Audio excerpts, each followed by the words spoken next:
again with another true scary story. Guys, this one is from the Appalachian Mountains. Girl, I would not want to live there. Like, these stories are terrifying. Also, if you want to tell me your true scary story, my email is in my bio. It's kaisespooky@gmail.com. Okay, let's get started. So this subscriber's name is E, and she is from the Appalachian Mountains. She lived with her father in Tennessee, where the Appalachian Mountains are. Clinton, Tennessee to be exact, and her father lived in front of some railroad tracks, and these railroad tracks have a sad history. Someone unalived themselves there, and a child was unalived there as well. She starts the story off by saying that she believed her whole life that nothing paranormal could hurt her, and the reason for this is because her family believed in God and Jesus, and they believed that if you believe in God and Jesus, that nothing can harm you. And then she goes on to say that she was wrong. But one day she's getting ready for school. She's completely ready. She's just waiting for her dad to get up to take her to school, when she has a backpack on and she walks through the living room, when all of a sudden someone pulls her back by her backpack and then whispers in her ear, "Watch the railroad tracks." So this scares her a lot, but she's like, I must have been hallucinating. There's no way that just happened to me. So she brushes it off and she goes about her day. Well, when she's in high school, fast forward to a couple years later, when she started experiencing even more things, like one day she's in her bed and her bed just gets pushed. Like literally the whole bed gets pushed. And then she hears this low growling sound.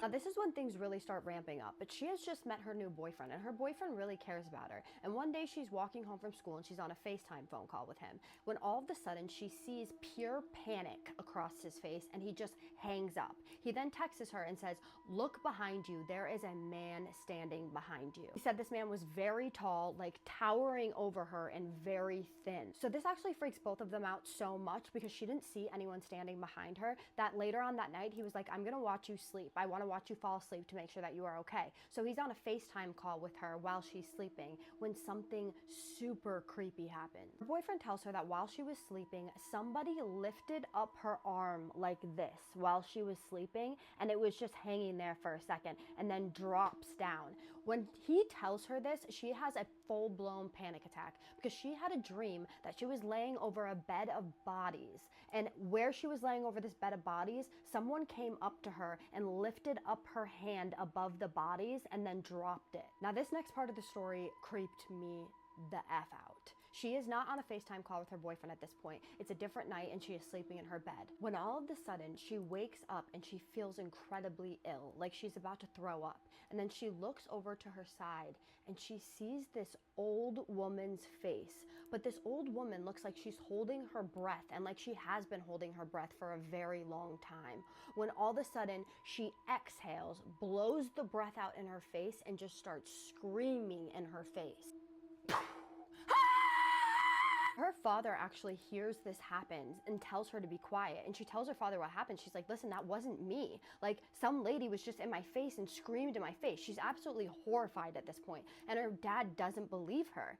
So she thought, because later on they go to church and they're sitting in church and her dad looks over at her and he says, "Listen, I think there's something in our house." He said, "I know I pretended like I didn't believe you, but I didn't want to give it attention because I thought that's what it was seeking, was attention. So I wanted to ignore it. But now it's been breaking glass in the house. It's been growling at me and your stepmother, and we don't know what to do because this has been happening since we moved in." Then she has this memory of when she was 11 or 12 years old and she was having a sleepover with her friend. In this room, she had a floating closet, and she explains it as this tiny little door that's about 3 feet off the ground. And it was like a little extra closet space that she used to store her stuffed animals in. Now she must have had a really big closet, because her and her friend were actually in the closet watching movies on her laptop. So they're in her room, or in her closet, watching movies on her laptop, when all of a sudden they hear this giggling sound, like a little girl giggling. Now this is coming from right outside her closet door, and she thinks it's her dad messing with her. And so she goes and she opens the door and she sees nothing. They look around a little more around the room and they're trying to figure out where the sound is coming from, and they can't find it. So they go back into her closet to watch the movies, when all of a sudden they hear it again, except for this time it sounds like more of a mocking laugh. When all of a sudden she hears a noise, she looks over at her closet door, and there are 3 long scratch marks on her closet door. When, as soon as she sees this, she feels this pain in her back, and so does her friend. And they turn, they look at each other's back.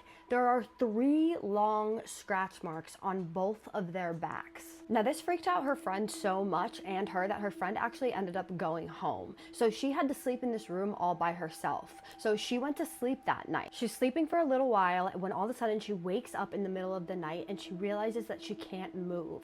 She then opens up her eyes and she sees something terrifying. There's a black figure just hovering over her bed. This figure has horns and it's just smiling at her with these sharp, jagged teeth. And this thing is holding her down and she cannot move and she is terrified. So she just keeps repeating, Jesus, please don't let it take me. Don't let it take me. Jesus, please don't let it take me. When all of a sudden she feels this thump on her, like something was thrown at her. She comes out of the sleep paralysis and she looks on her bed and there's a Bible sitting on her bed. She looks at the Bible and she realizes that there are a few pages ripped out of her Bible and she has no idea how that happened. Now she said that she has had many experiences in this house. These are definitely not the only ones. This house was terrifying to live in. If you guys have any questions for her, drop it in the comments below because she is going to be looking at them. She will respond, I'm sure. And this is insane. What do you guys think this was? First of all, there's an old woman and then there's a little girl, it sounds like, that's giggling, which I don't think was a little girl. And then that tall man that followed her home. Like, how did